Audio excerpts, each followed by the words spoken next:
Hi everyone.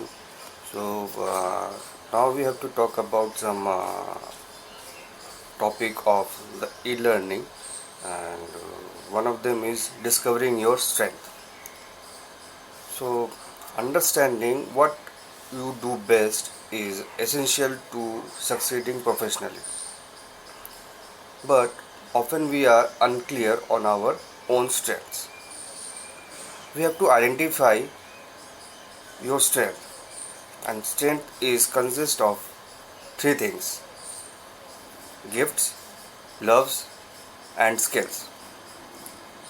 Gifts is the area where we are good or do the activities without any efforts. It is the natural things that peoples are good at.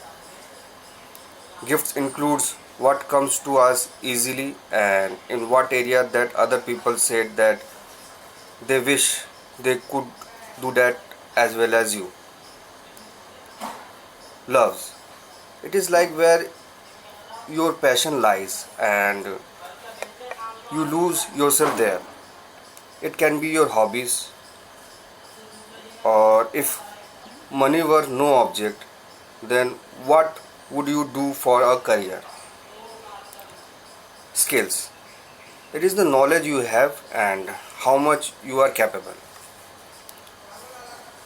We have to discover our natural gifts, our passions, our skills, and our greatest abilities.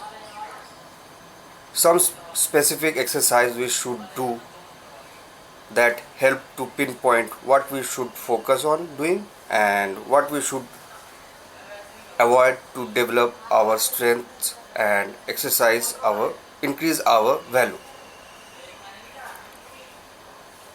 The exercises can also help us clarify if our current job is a fit and what we can do to address a mismatch. We need to strategically allocate our time and attention towards that which is most valuable for us. And for the improvement, we have to set a goal. It can be quarterly and create an action to support your goal and document it. Make it your goal to spend more quality time during doing things you enjoy and do well. Spending time developing your talents will help you personal growth. Everyone has strengths, but few people know which ones they possess. Being able to identify your strengths is a valuable tool, especially when it comes to leadership. Successful leaders spend most of their time developing their strengths and applying them in the workplace while simultaneously managing their weaknesses. When we identify our strengths and focus on them, we are more productive, perform better, and are more engaged and have greater joy in work and life. Thank you.